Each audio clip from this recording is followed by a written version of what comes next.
can you hear me, please? Absolutely. I think so. From my side, you should be heard now.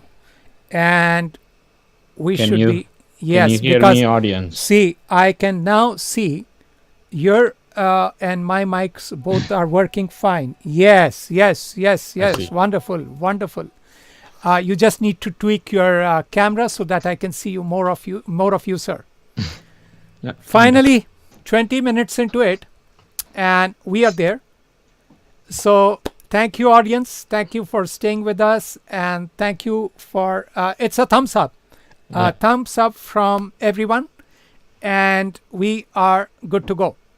I knew, after 5-6 weeks, when you start putting things together, this is what happens. Yes. But fortunately, we remembered, and we are back into the business. Okay. We're real estate people, not not the we IT technicians. we don't give up also on this, whatever we are trying to do. Wonderful. Okay, let's head over to the main article of what we are doing. So let me go there and give me hold on for a moment so that I can get the article tweaked in, and I can take you there then. Okay, so wonderful again, and I'm going to start with the article now, and we will take it from there. Okay, ladies and gentlemen, thank you again for bearing with us patiently here. And I am Manoj Atri. I'm the host. I'm a realtor with Remax Hallmark, and we have our expert mortgage broker with us, Faisal Garcia, and we are going to start with our topic of the way I start my topic. So give me a moment here so that I can brief you exactly what we are doing, and then we can take it from there. So I basically start with my real estate monologue, and that is what I am trying to do at this moment. And in our real estate monologue, I am covering a topic which is, should you buy now or later? And this is like because the market is so much in a flux, this is a regular question which I keep on getting from so many people. So I am going to pick up an article today, and we are going to go and look into this particular one. Should you buy it now or later? The second one is the main topic of the day, and that is, are rent-to-own homes more expensive? Or, because we keep on telling most of you that it's a very costly program, and some of you would like to understand why is it a costly program. So we are going to work on that particular front. And the entire time frame, I hope our mortgage expert can remain with us, and we are going to be with him, and he is going to put his input on each and every time when we are there. So that is the gist for the moment, and without further wasting anyone's time, let's start with the real estate monologue. I've just completed, and so let's start with the article of the day, and let me take you right there.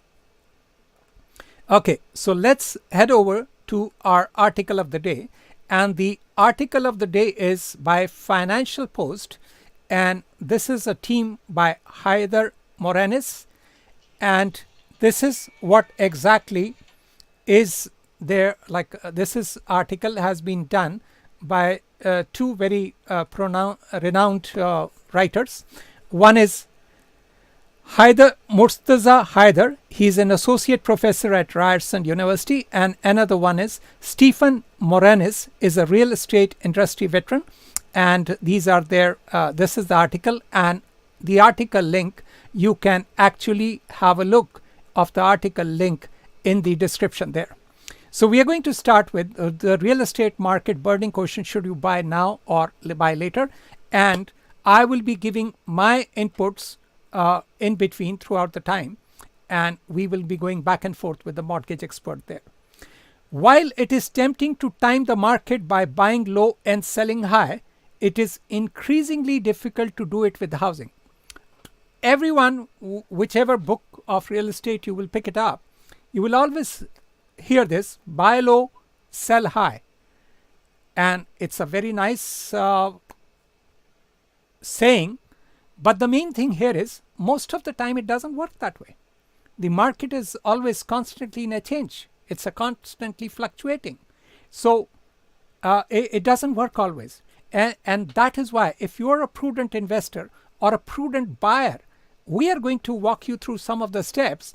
If you follow those steps, you will be in a much better situation in any kind of market, whether it is up or down. So that is where my expertise will be coming, the mortgage broker's expertise will be coming, and that is where we are. So I'm going to dwell further into this particular article, and then we will take his input on this one. Families across Canada, for example, are wondering whether the housing market will continue to lose steam or reverse their course. Now, at this particular moment, I am going to give you my brief about the GTA market and where we work, and we are familiar with this particular area. So I'm going to explain you this particular format, and that is where I will be going back and forth explaining you on that particular basis. Now, up to December 2015, things were all smooth sail. And suddenly, from January 2016 onwards, all the way 2016, 2017, before they were taken into, like, put some stoppage on that particular one, they rose like crazy. Almost 32 to 33% of the market. And now, when the government reined in, they put checks and balances there, and now it has moderately gone down, but it is still quite heavy real estate. It is still a very costly market. So that is my small input on that point. Before we address that question, we will start with a caveat from George Box, a renowned British statistician. Box warned that all models forecast are wrong.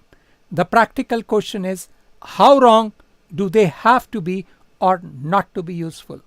Okay, at this particular moment, I have covered a wee bit, and let me head back to our expert there and take his input also on this particular one. Faisal sir. Phenomenal line. I love what Box has to say. Essentially, all models are wrong, but how wrong do they have to be to not be useful? It states that every prediction out there can be wrong or is wrong, because nothing someone says will be 100%. However, how far are they from what they have said is what really Box is trying to address here. So very key line. Yes. Very key line. Now I like most of the time what people say, but in the end, we need to give something. How do you take out the working format from this particular sayings and everything? And that is what I am going to share this with you. This is my format, and see if it makes sense to you. What I generally tend to tell my prospects and people whom I am sharing this with is, try to see how much is the increase on a per year basis. So let's say suppose the per increase year basis is normally tending to be 4 or 5%. And if the market has gone 33%, calm down, sit back, don't indulge. It is not the right frame of things that are going on there. And that is why. So you have, when you look into the 4 or 5 year percent trend, this has been coming over from 8, 10, 15 years there. You Absolutely. have a much more sound knowledge of that particular format.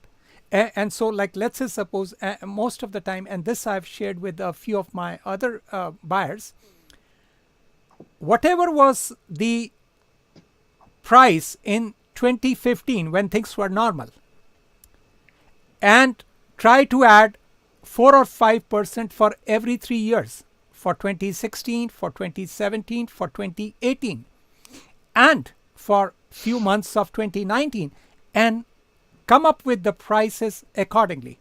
And if you can come up with a property in that format and price range, you are still doing much more better. Instead of, forget about if it is too much spikes, you can stay out of the market for some period of time. Don't indulge. You until and unless you know you are going for 3-4 months and 5 months into the project, you go in there, fix up the property and come out of it and make money. That's a completely, but in case if you're like, because you generally tend to go 2 years or 3 years in a real estate cycle. So that is why I mean, this is what I wanted to throw in there. Go ahead. What you have to comment on this one? You have a very valid point as to if there is a high spike in a particular year, that's the time to stay out because that high spike has to get adjusted one way or the other. Now, my thought about this entire topic of buy today or buy next year or so on, the way I look at it is your home is your investment. Now, if your investment, like for instance, you're buying something today, next year, let's say if you're saving 5%, next year, if you're, and let's say you have 5% of what it is today, should you buy today or should you wait for the market to maybe come down? That's what your thoughts are. And you would hope to buy more. But the price, if it increases, the 5% of the increased amount is higher than what your 5% is at the moment. So then you're put back out of the market again. So my take on that is usually, if you can afford to buy today, you should buy today. Because if once you buy next year, if the property value goes down, really does not matter. Because you're not someone who wants to sell today. You're going to sell 5 years, 6 years, whenever your lifestyle changes, and you have to. By that time, the market will still be back up. So it really, to come to the point, if you can buy today, go for it. If you can afford the payment and if you have enough down payment and everything else lines up, please do. No, you absolutely correctly you have said. I'm of the strong opinion, if you can purchase it today and if your pocket allows it, yes, work it out today. The main thing, the only caveat that I was wanting to add here is, see the per year increase and come up with the prices accordingly. So if the market has gone way out of whack, range, yeah, just stay away. Then that's the time that you need to just curb yourself, and because 33% increase, but obvious that's not that was out of norm. Okay, let's head back to the article further. Give me a moment here. When housing prices and sales steadily rise, buyers and sellers feel confident about their decision because they believe market outcomes are in line with their expectation. Next, but the confidence in markets is shaken when prices or sales fall or rise rapidly. In Canada, most populous cities, especially Toronto and Vancouver, housing prices started to accelerate in 2014-15, when the provincial and federal governments reacted with measures to instill market discipline. Sales and prices declined, starting first with British Columbia in 2016, Ontario in 2017, and across the country in 2018. Yes, this is what we were just discussing. Now, I would like to add another input on this particular buy or when to buy or when to sell. So I am going to head back to power presentation slide and walk you through on this particular one. So let's head back there. at this moment, I am going to share another thing that you should be. So my first, whether to buy today or to buy later. So I have told you, just make sure that you are going on with the how much is the increase going on in a per year basis. This is the second thing I want you to be very much aware of when you're trying to purchase a property. And these numbers are very general, but they make a lot of sense here. I am taking an example for a property which is $500,000 as property purchase price. Okay. Now, on the side note, your income requirement for a condo, because we do 4 times the income consideration. So your 125K for a condo, your annual gross income should be, and for a freehold, we can generally go 4.5 times the income. So close to $110,000 for a $500,000 property. Next, when you are trying to purchase a property of a $500,000, you generally have to come up with 5% down payment. So that is close to $25,000 you have to come up with. Second number is your closing cost, which is approximately 1.5% of the purchase price, and I'm taking it as round about $7,500. As a first-time buyer, you do get some rebates. So I'll keep that on the side for a moment. So at the moment, before you began, you had to come up with 6.5% of the purchase price. That is close to $32,500.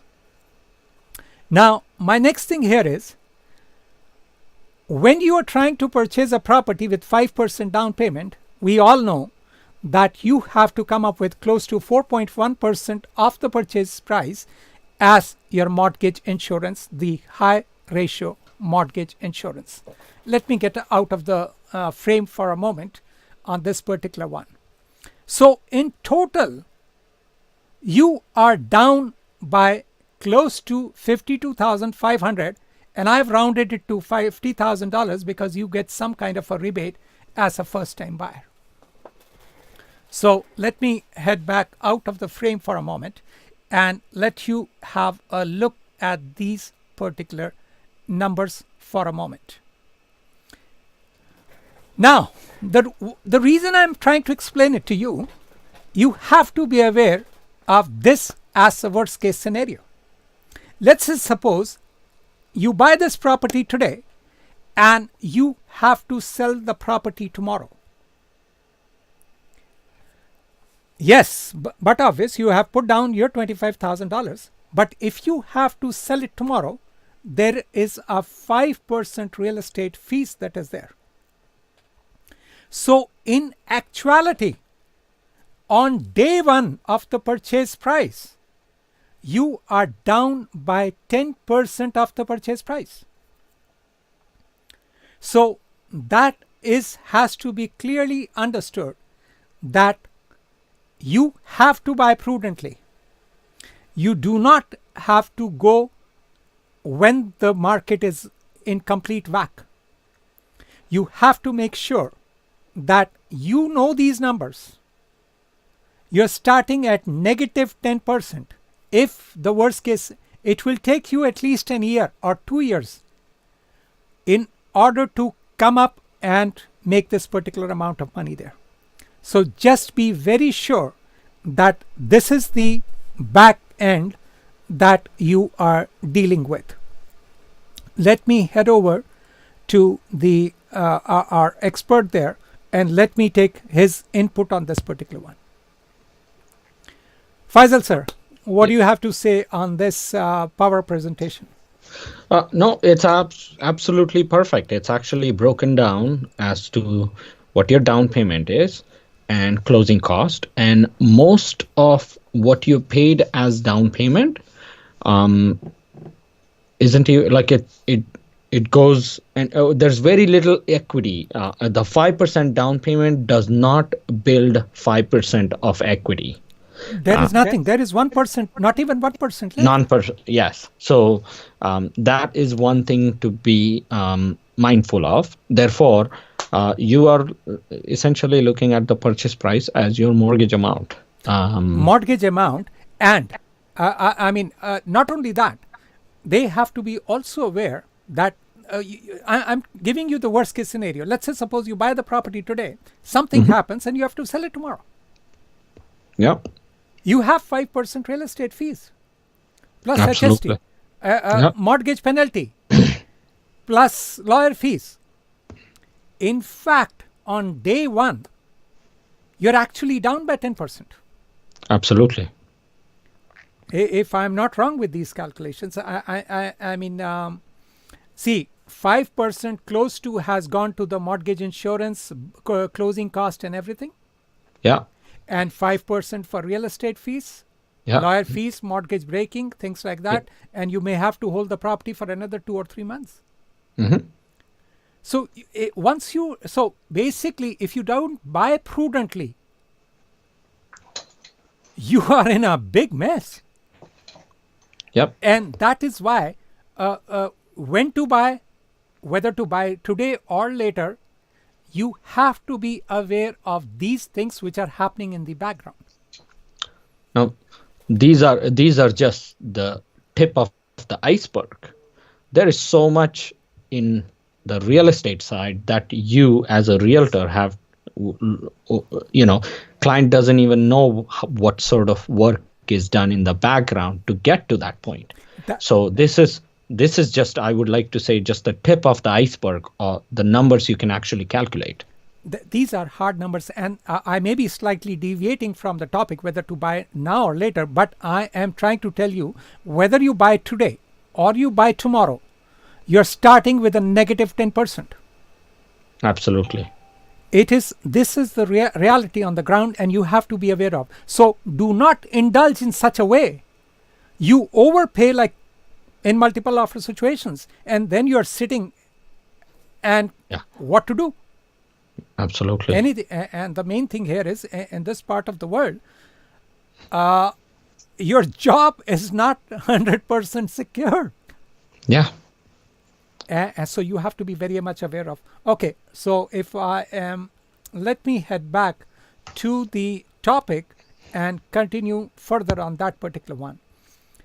While it is tempting to time the market by buying low and selling high, it is increasingly difficult to do it with the housing. That's because search and transaction cost, logistics, and other consideration make housing transactions much more complex to structure than those involving other asset classes. Very well said. The right decision for a buyer or seller depends upon their circumstances, but obvious, every one of us is different, so that is what has to be taken into consideration there. A buyer may want to hold on to see whether prices will drop further over the summer. Yes, at this moment of time, just remember that summer and winters also play a wee bit of a role. And so if you can hold on your purchasing, I would say if you're a seller, work in the summer months, and if you're a buyer, work in the winter months. It is that kind of a balance if you can work around there.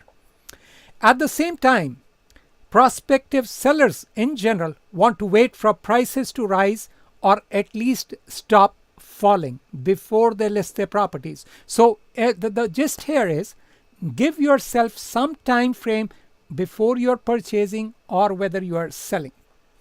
Housing markets are inherently local in nature, but obvious. So you should be aware of the area that you are wanting, because something may be going on in Vancouver and Toronto, Calgary, Montreal, they may be completely different. So if you're trying to purchase in our areas, Toronto, work with local people, take their inputs, go through their what they are trying to explain it to you, and get some guidance, get all over across to people on that particular front.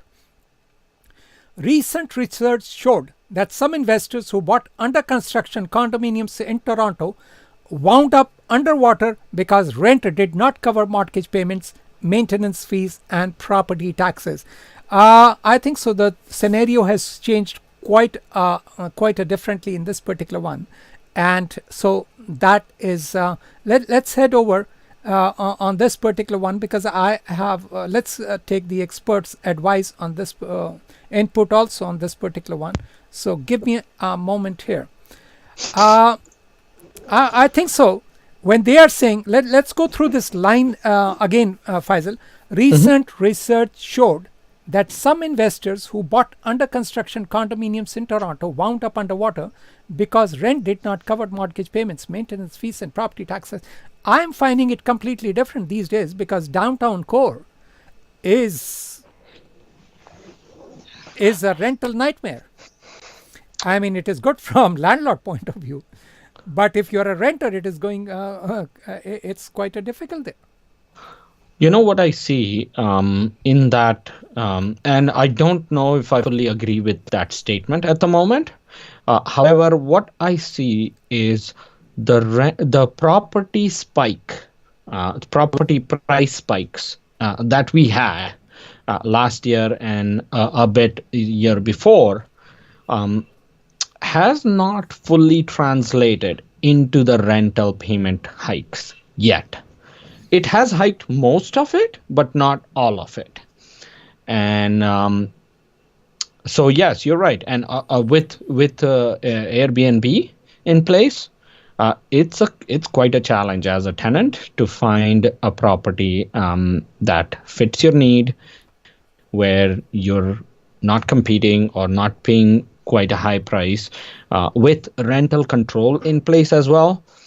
Landlords are asking for rents that are pretty much out of control. True.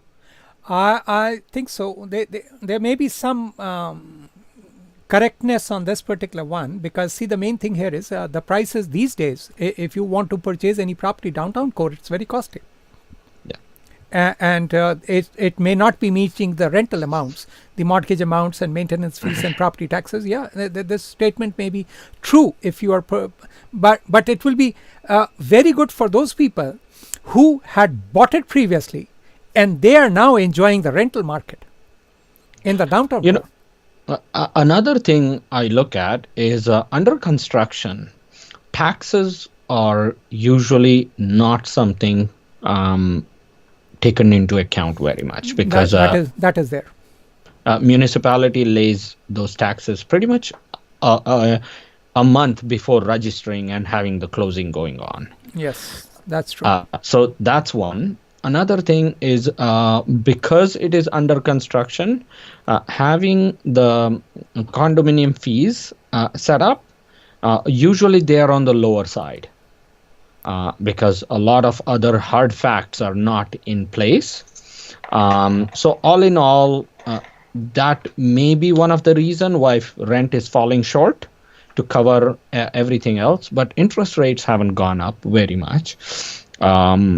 So other than that, like principal and interest, the mortgage payment should not be much different than what it was anticipated 2-3 years ago. True. Okay, let's head over back to the last part of the article. Making long-term investment decisions based solely on current market conditions might not be wise. Very well said, and that has to be taken. I mean, you cannot plan for a very long period of time. Go in a shorter duration of period of times. Their future will never be known with certainty. So the article is giving you that heads up. You can read more about this particular articles and the details about this in the description. I have the links there. Thus, our readers will be well served if their decisions are informed by facts, reflective of their circumstances, and influenced by their understanding of what the future may hold. Very well said and well concluded article. So that is the article. Now I am going to add a few more things to this particular article, again on the same concept, whether you should be buying now or buying later. So let me head back to my power presentation and take you over to the next slide. Okay, now this next slide is, again, I gave you two inputs in my previous version, previous few minutes ago. Now I'm going to give you the third prudence that you should have in trying to purchase real estate. Way to buy, do your homework. And this is, I'm going to give you 4 pointers here. The first pointer here is obtain pre-approval. Give me 1 second here. Okay, so now we are on the right page, and let me go ahead and walk you through on this particular one. So my first pointer is obtain pre-approval. Now this is extremely important from our point of view. The reason being, whenever you have put an offer, now you are running against time. The lenders are wanting all your documentation. You are taking time to put those documents together. You are taking time if something is showing up on your credit score which you had no clue about. And that is when, and the sellers are at your back that you need to remove conditions within those 5 days. And you are now scrambling to purchase the property after a hectic a month or 2 months going and looking for properties and things like that without doing your homework of getting a pre-approval. Work with professionals. They will be checking your credit score. They will be pointing out any mistakes that are in your credit score. They will guide you how to fix those things up, and you do them accordingly. Then they will be working with you what kind of a rate you can get. They may also assist you to improve your credit score so that you can get a good mortgage interest rate. They may also assist you, so if your credit score improves very well, you can purchase a property with higher amounts. So they may be able to get you those done. It is in your interest to work with professionals and obtain the pre-approvals. So in the pre-approvals, the mortgage agent is an expert there. You may be working with your bank. I will strongly advise you, and in one of our previous webinars, you will see that mortgage brokers do much better than banks. So go through that webinar and see that particular detail there, how we had walked you through on those particular ones. Work with a real estate professional. Talk to people whom you feel comfortable working with. See how they respond to you, how they answer your queries, how fast they are in order to reach you, how know-how of the market they have. Have a team of a real estate lawyer with you. He has to check up and guide you further. He is all of these 3-4 people. Obtain the information and make a prudent judgment beforehand, before you go and do anything, as things will get faster and become trickier. Now, in order to save money, these are some pointers which I will guide you. And why I'm giving you these insight, because these will help you. I've already told you, you are starting with 10% down payment. If on day one, when you are trying to purchase a property, you can at least take it 2, 3, 4, 5% below the market value, you are now at least halfway to losing your funds. It is your money. We are guiding you how to make a prudent judgment. When you view vacant properties, the seller is sometimes bleeding per month payments. He may be receptive to your and not only vacant property on day one, but vacant property and which are lying there in the market for a few months. So you have to understand, vacant properties and someone is paying the mortgage, the property taxes, the utilities there, they may be more receptive to your numbers. So look into this particular aspect of it. View vacant properties. Second thing is, view properties which are 10 or 15 days in the market. Let it settle down. You want some legwork in your price. You want some setback in the price there. This will help you. This will help you to shave off 2, 3, 4%. Each one of these items will help you get something lower than the market value. The last one, if you can avoid multiple offers, you will end up paying more. Now you're already 10% behind on day one, and now you have paid another 5%. You will at least have to stay 3, 4 years, 5 years to even recuperate your own money. So these are some of my real estate prudence and pointers that you should be looking into. And let me see if I can get some input from our expert there. What do you have to say on these pointers, sir?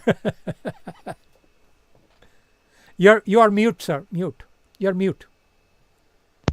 I'm just smiling at them I because know.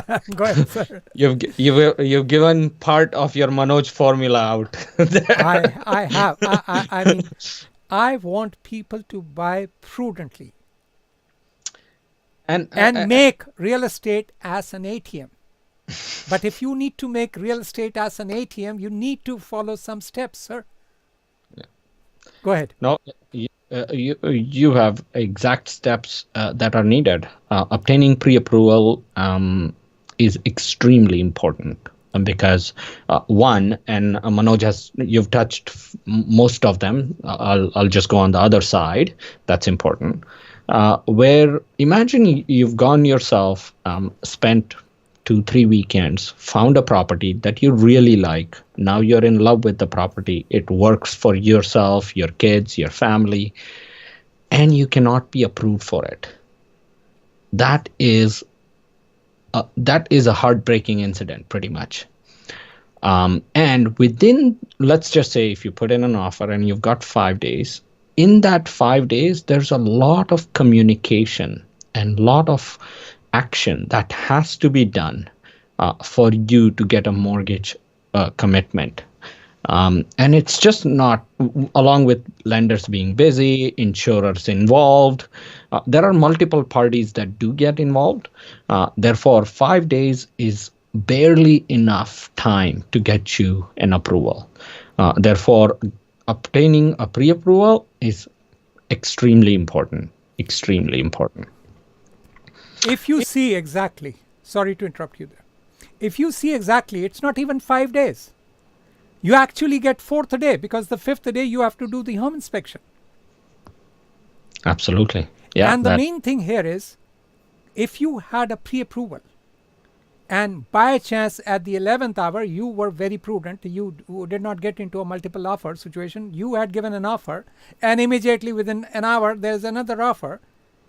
If you had the pre-approval, you can tell the seller, mine is a firm offer.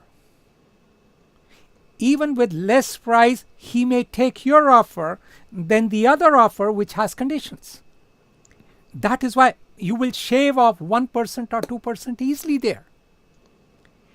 You follow 4-5 steps, you are shaving, and this is your money, sir.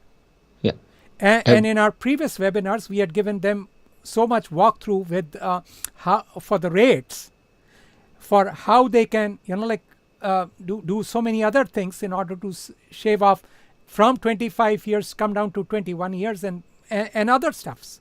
Yeah. This is the beginning. Yeah. Yeah. Saving money. All these steps will save you money, essentially. Yes. Finding vacant property. As Manoj said, it's extremely important because, you cannot always expect those properties to be there for you. But if you can, it's it's in your benefit, because then the seller is quote unquote looking to work with you. Each one of these pointers, I mean, that is why whether to buy now or later, always have this at the back end. You have to be very much sure. So I was slightly deviating from the topic, but I said whether you're buying today or tomorrow, from a real estate point of view, just keep these things at the back of your mind, that these have to be followed, and that is how you go about it. Now I think so we are on finishing with our this particular stuff, and now we are heading to the topic of the day. So let's head back to our topic, sir, and let me go back to the topic and the power presentation there. Okay, let's walk you through here. So our next, and this is our main program that most of you may have come. Rent to own homes. Are rent to own homes more expensive? Is it a costly program? So many times whenever I'm explaining rent to own to many of my clients or prospects, and I'm always telling them it is a costly program, and they some of them do ask me, like, if you can explain me. And today I'm taking that opportunity to walk you through why we consider it is as a costly program, and I am going to go through some topic slides, power presentation slides here, and walk you through. Okay, so let's start with it without further waiting. Rent to own homes, is it a costly program? And I am going to start it with an example. I am now going to consider a regular $500,000 freehold property and as a regular purchase. Okay, let's have it here. Your buying amounts. Again, we touched briefly on our start, and I'm going to retouch it again. And 5% down payment, that's your $25,000.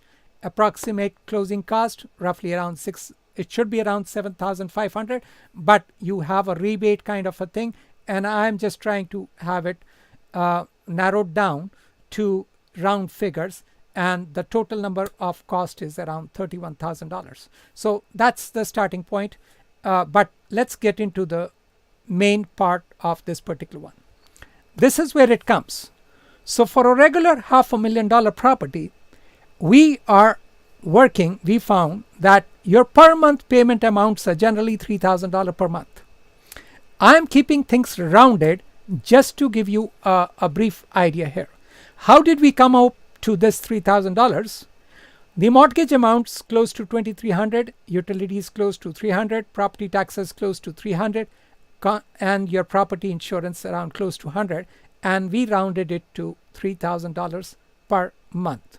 So that's a regular purchase.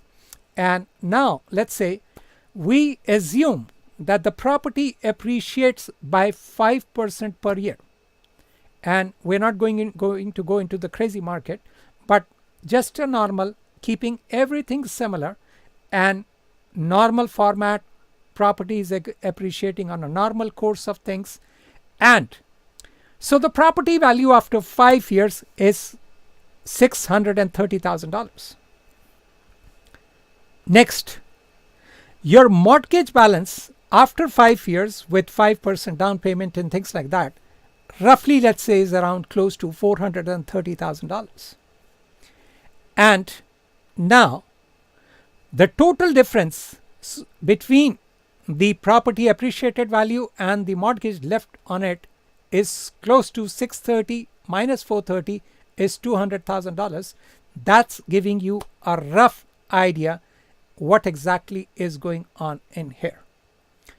Let's head over to our expert for a moment and see if my numbers he is liking it. Faisal sir. Yes, sir. Do these numbers make any sense to you in a proper format there? Absolutely. Absolutely. I mean, I'm not far from the course. I mean, I assume 5% appreciation going all the way up to 630. Your mortgage balance will be left to 430. So if by chance you have a 200 equity in the property there, is that sounds right to you? That sounds right, and very right and real. Very conservative numbers. Conservative numbers, and something you can actually count on, bank on. Yes. So I just wanted to keep it realistic and just keep it basic. We don't want to go too much into the details, so everyone gets confused there. Absolutely. Okay, let me get to the rent to own format of this particular equation. Okay, let's head back to the rental part of this particular aspect of it. Okay, give me a moment here. I am going to go into the next slide, and now same thing, we are going to look from a point of view of rent to own. So the same format is there, but now we are going into a rent to own for a $500,000 property. Okay, I am keeping some of these things similar. The first thing that I'm keeping similar here is, give me 1 second here. Okay, I am back to my slide here. Give me 1 second. I'm clicking on something wrong. Okay, so I generally, in a rent to own situation, you require between 5 to 7% down payment depending upon which investor you are working with. I've just taken it as a central 6% down payment. I've given another lawyer fees as $1,000.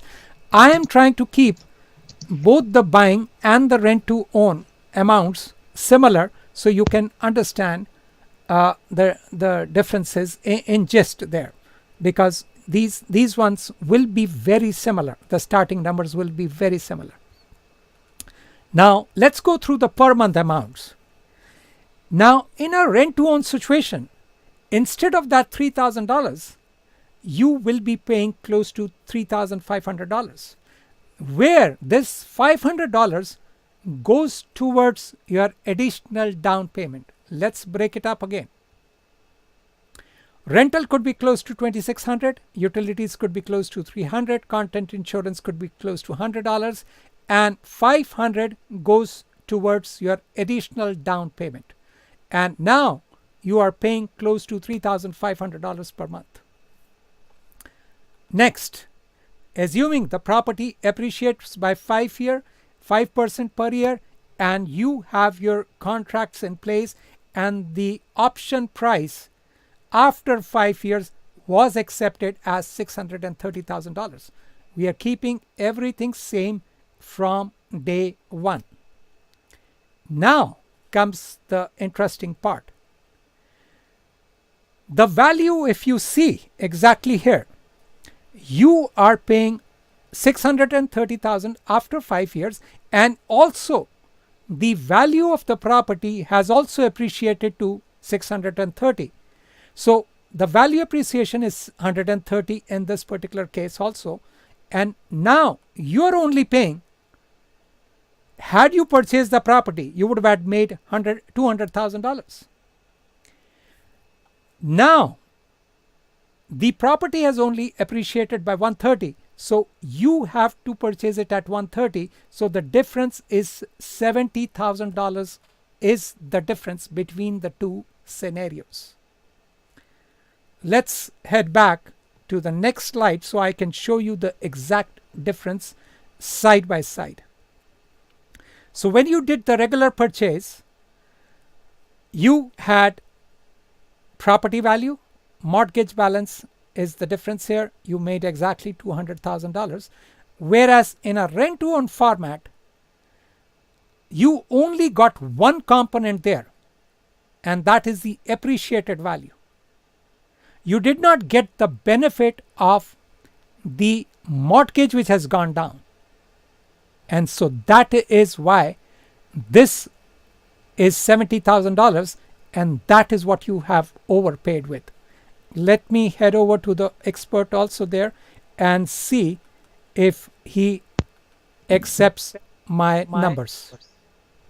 Go ahead, sir. Very realistic numbers, numbers that will affect you. Everything that you've said, there's nothing to be changed about, or I would not put them any differently.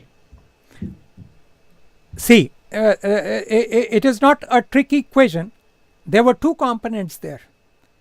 One was the appreciation in the value, and second was how much down you have been able to pay your mortgage.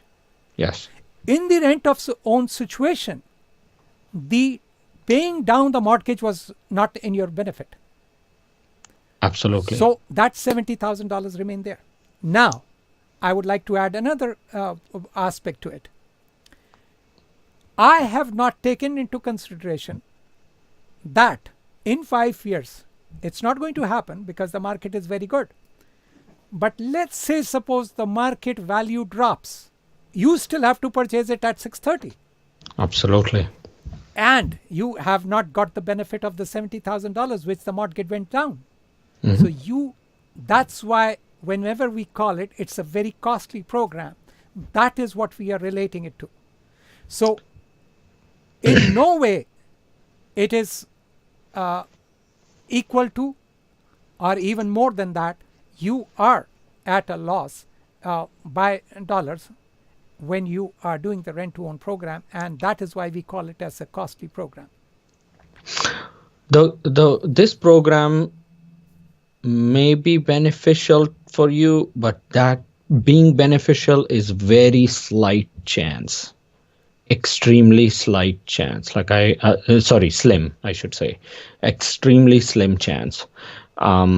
Most times it's a risk you're taking, which may or may not be worth it.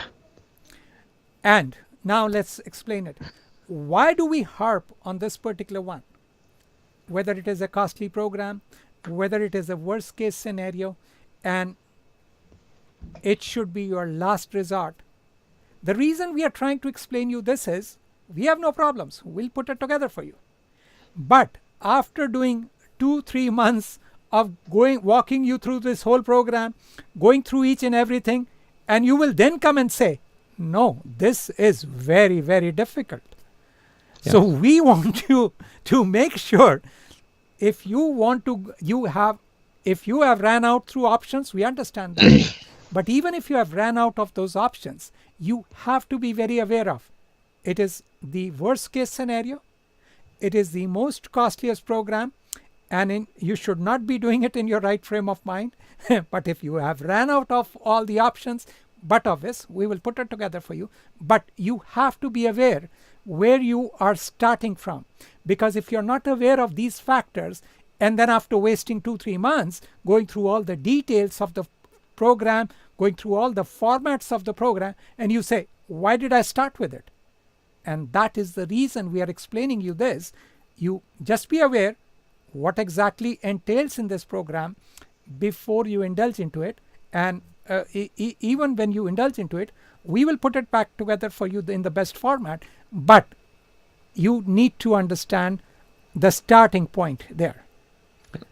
And see, the fact is, since we've been doing this for so long and we've learned, and clients' interest is at heart, we disclose everything upfront, including the fact of your summary saying this is the costliest program, use this as your last resort, all of it, almost like we're making the client aware.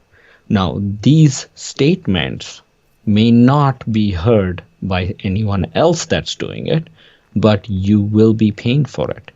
It is an expensive program. Remember, the investor gets involved in this program as someone who will do the rent to own ownership for you, does want to make money. And our previous webinars, we have covered those. Yes. And at the end of the day, there are some investors, there are some programs where getting out of them is almost impossible. I'm sure I do remember, sorry, you calling me on a client where the property has gone up so high that now there's a dispute between the person doing the rent to own versus the lender. So there is a lot more involved than just Meets the eye. yeah. Absolutely. Wonderful. So let me head over to the last two slides. So this brings us to the conclusion of that we have explained it to you. Yes, it is a costly program, and that is why just whenever we tell you, you can the reasons why we tell you that it's a costly program.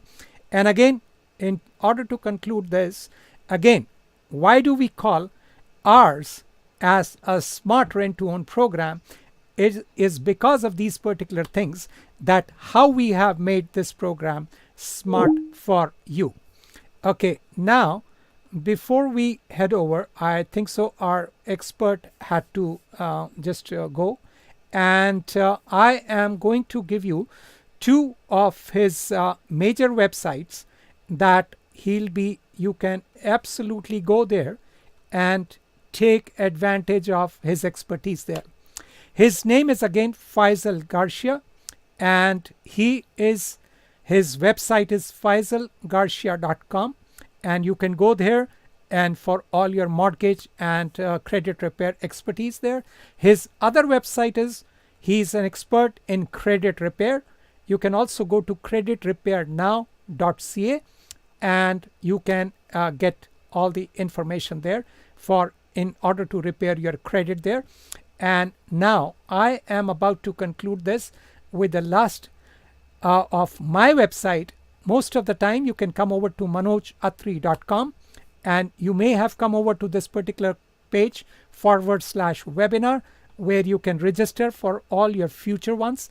We next weekend is a long weekend, so we will be seeing you after the following weekend on the working Monday, and that would be I would say probably, give me 1 second, we will be meeting you on the 27th of May 2019 from 7 to 8 p.m. And these are like, if you go on there, if you're requesting any power of sale listings, you can click on this particular one. I'll be more than happy to walk you through, send you the latest listings on power of sale. You can also head over for some zero down, buying with zero or low down with a cashback program, and you can get me more info. You can click on rent to own homes for more information about this particular program. And if you are a seller and you would like to know for a free home evaluation, feel free to come over and click on this particular one, and I'll be more than happy to do a CMA for you. And the last one that I would like you to add to this here is a newsletter that I send on a regular basis. All of these links are also in the description and in the emails that I send it to you, which is called MA in Real Estate, where I curate around 8 to 10 articles on a daily basis and email it to you, so you can subscribe here and you will get access to latest what's going on in real estate in the Toronto GTA area and in general. So that is where I come, master of all real estate in the Greater Toronto area. So I cover you on that particular aspect. And with that, I am about to give you a conclusion. And thank you again for joining us tonight. And I think so the mortgage expert has to go somewhere, so he has left. Thank you again to Faisal for his time here and his expertise there. And I look forward to meeting him again on the 27th of May. Thank you to the audience and for staying here. Feel free to email me with your queries regarding mortgage, regarding real estate, and we are here to put it together for you. And thank you again. Good night and see you next time. Thank you again, guys. Bye for now.